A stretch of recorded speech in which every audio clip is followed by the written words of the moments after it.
Good morning, it's Steve from the shop again. I want to kind of discuss some hydraulic pumps this morning, typically found on the H's and M's and other tractors. This particular pump here, excuse me, came off of an M Farmall that I parted out. It was made by M&W back in the day. I think you can find the later versions of this pump. It was made by Eaton. Seems like somewhere along the line Eaton may have bought out M&W or something to that effect. Correct me if I'm wrong.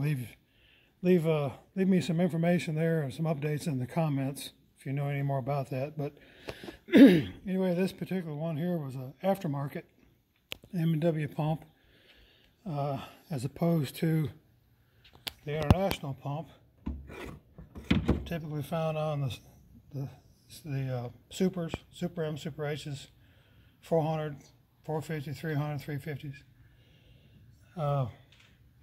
One of the things you can pretty well see right off the bat here is this one is made out of milled out of an aluminum block. This big joker here is made out of cast iron. This particular pump here, you see it's fed and returned through pipe threads. The IH pump, you have a O-ring configuration at the bottom, which takes a get up like this right here.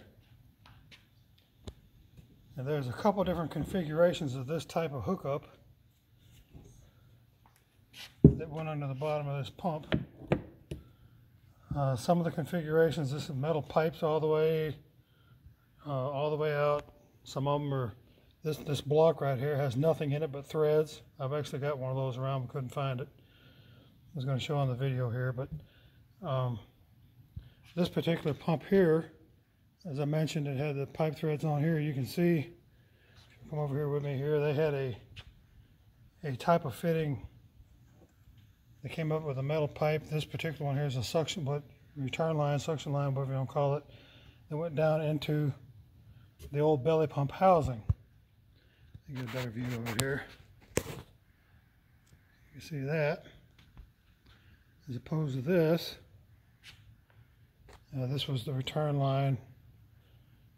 This was the discharge line. Okay, this particular pump here, I had high hopes for it when I got the tractor. When I parted it out, I got a nasty surprise. As you can see, that particular little problem rendered this pump useless in and of itself. The gear got loose on the end of the shaft. Now this takes a gear right here that actually drives off your timing gears in the front of the tractor engine. It got loose, the key ate up the shaft. Now I imagine it could be argued that you could take it apart and have that welded and recut. On a pump that's that old with that many hours on it, no.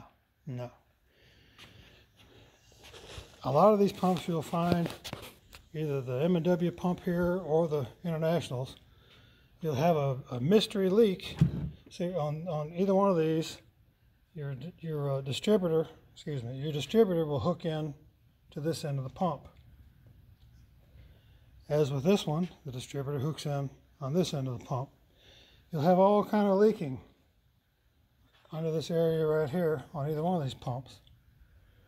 It's not that big a deal, believe it or not, to fix. You can actually fix it without taking the pump off the tractor. The M&W, this is your drive cog that drives your distributor. This one is held on. If I get in close enough here, you can see a little snap ring. The International pumps, all the ones I've come across, had a screw that held the drive gear in place. This particular, I don't know if I can demonstrate this using one hand here, but there's an awful lot of slop on the end of this pump, which tells me that the final bearing is worn out in it, which is another reason that I wasn't going to bother trying to fix it. This probably end up being a Chinese sports car here in the next few weeks, or a boat anchor or something to that effect. This one here actually didn't have any play in it at all. I'm going to attempt And I'm not going to be able to do it with one hand holding a camera in one hand and trying to do this, but I'm going to take these off. There's this particular one anyway. There's a seal in behind here on this shaft. And just as there's a seal, you see that seal there, got a good number on it. There's another seal underneath this as well. You can change these seals, and they're not that hard to find. They're not hard to find at all. I've changed several over the years. I've changed them sitting on a workbench. I've changed them still attached to the tractor. If you decide to do it on the tractor, whatever you do, don't screw up your timing. Bring the engine up, put number 1 on top dead center, and hope that over the years somebody didn't think that number 4 piston was number 1. Number 1 piston is always in the front of the engine, not the back. Bring number 1 piston up top dead center. Make sure that piston is all the way up. Make sure that your rotor button is pointing to the correct spark plug wire or the correct port on the distributor cap. Make sure that's number 1 before you take the distributor off. You'll have a really rough day, and you'll have to probably do a lot of repenting from the things you'll say if you don't have it right and you put it back together, because your timing will be screwed to the wind if you get it back, if you don't have that thing put back in right. Irregardless, once you take this drive gear off, take the snap ring off, take the drive gear off, you'll see that tiny little seal. Whatever means you need to get off, or to get it off, with a pick or a tool or a screwdriver or whatever, just be sure that you don't mar the inner surface of the pump housing and that you don't mar the shaft. That you screw up either one of those, you're just wasting your time. All right, I'm going to make a follow-up video, and I'll probably post it right behind this video. I'll have it partially disassembled, so all I have to do is slide this out and you can see what I'm talking about. These are key driven as well, just like the shaft on the other side. You've got a key in it. These are also key driven. So when you take this off, don't lose the little half moon key that you'll see in there. It's a little tiny sucker that'll get lost in a heartbeat. Same way with these.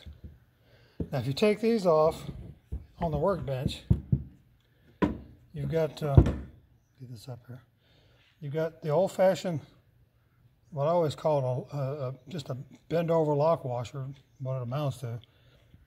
You hammer this down on the nut, you hammer it up against a flat spot that's on the inside of this gear. These things have probably been taken on and off half a dozen times over the course of their lifetime.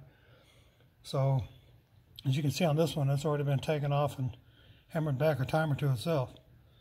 Over the years, you bend this stuff back and forth enough times, they're going to break. So if it breaks, don't panic. You've probably got another area that you can use as an alternative from the area that you broke. Like I said, I'll come back, I'll rearrange this, kind of cheat a little bit and take this on off and get it loose. That way I can show you the seal. That'll be in a follow-up video. All right, guys, stay tuned. Thanks.